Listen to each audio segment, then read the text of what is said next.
Hey everyone, and welcome back to the channel. Today's topic is a tough one, but an important one. How to deal with evil people. Now, before you grab your pitchforks, let's unpack that term a bit. In this video, we're not talking about cartoon villains who twirl their mustaches.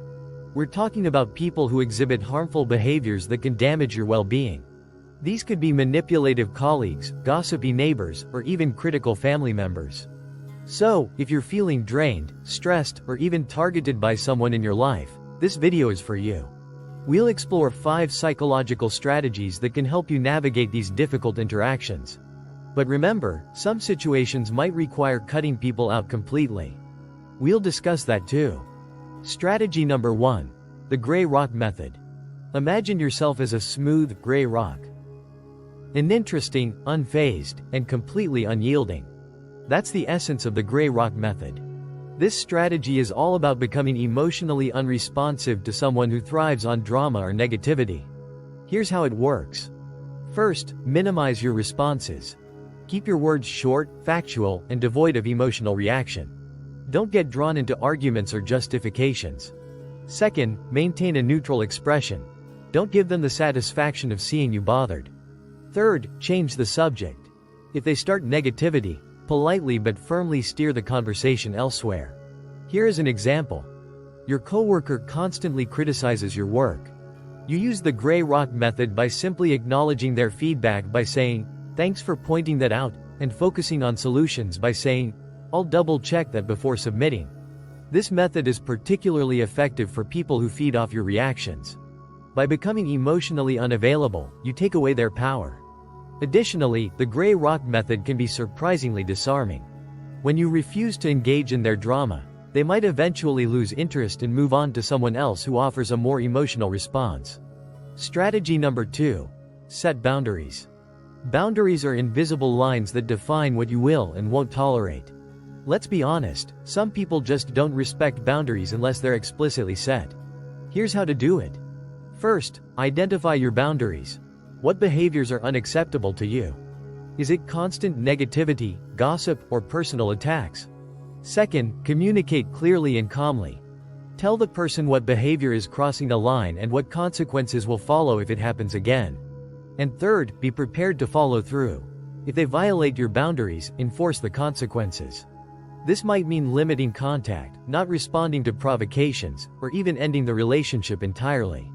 Here is an example. Your friend constantly cancels plans last minute. You set a boundary by explaining that this is disrespectful of your time and you won't be making further plans until things change. Setting boundaries shows self-respect and protects your emotional well-being. It might create temporary tension, but ultimately fosters healthier interactions. It's also important to remember that boundaries are not ultimatums. They're ongoing conversations. As situations evolve, you might need to adjust your boundaries or the consequences for violating them. The key is to be clear, consistent, and prioritize your own well-being. Strategy number 3. The broken record technique. This strategy is a bit like a skipping record, repeating the same message over and over. Here's how it works. First, choose a clear, concise statement. It should directly address the manipulative behavior. For example, "I don't appreciate being guilt-tripped." Second, repeat the statement calmly. Don't get defensive or angry. Third, don't engage in further discussion. Let your repeated statement stand for itself. Here is an example.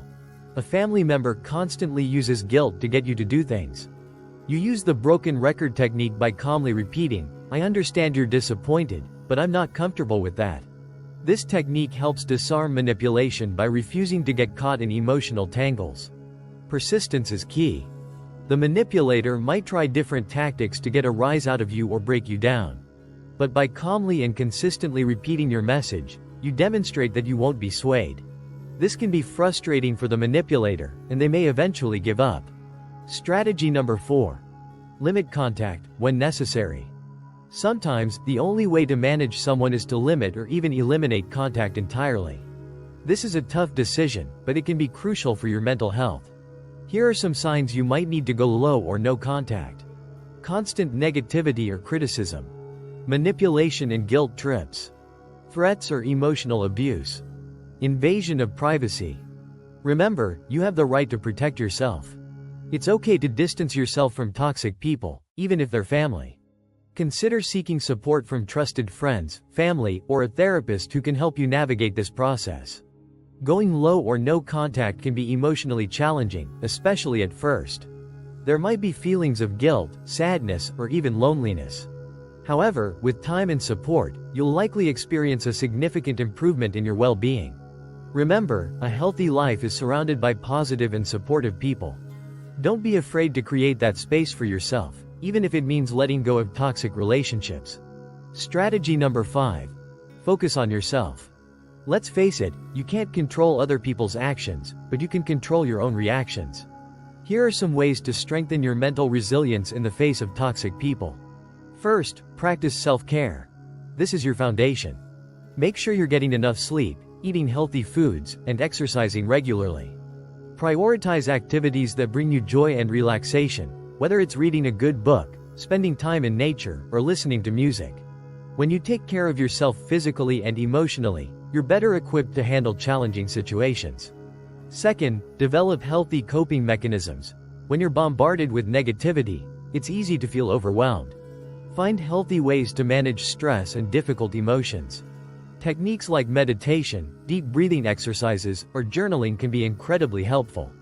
Talking to a trusted friend or therapist can also be a great way to process your experiences and gain support.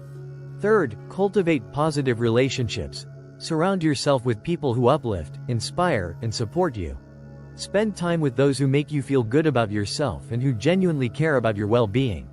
A strong support system is vital for emotional resilience and can act as a buffer against negativity. Fourth, focus on gratitude. Shifting your focus to the positive aspects of your life can be incredibly empowering. Take time each day to appreciate the good things, big or small. This could be anything from being grateful for your health and loved ones to finding joy in a beautiful sunset or a delicious meal. Gratitude helps reframe your perspective and fosters a sense of optimism, even in challenging situations. And finally, invest in personal growth. Focus on becoming the best version of yourself. Pursue your interests, learn new skills, and challenge yourself. The more confident and self-assured you become, the less susceptible you'll be to the negativity of others. Remember, focusing on yourself is not selfish. It's essential for maintaining your mental well-being and creating a life filled with positivity and healthy relationships.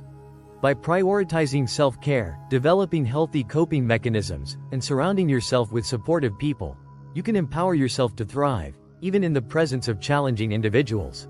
In conclusion, we will say that dealing with toxic people can be incredibly draining and emotionally challenging. Remember, you don't have to tolerate harmful behavior. By utilizing these strategies and prioritizing your well-being, you can empower yourself to navigate these difficult interactions with greater resilience. The path to a healthier life often involves setting boundaries, disengaging from negativity, and focusing on your own growth. Don't be afraid to walk away from situations that threaten your peace of mind. Surround yourself with positive influences and invest in self-care practices that nourish your physical and emotional well-being. Remember, you deserve to live a life free from negativity and filled with genuine connections. Thank you for joining me today. If you found this video helpful, please consider giving it a thumbs up and subscribing for more content on navigating challenging relationships. Until next time, take care of yourselves.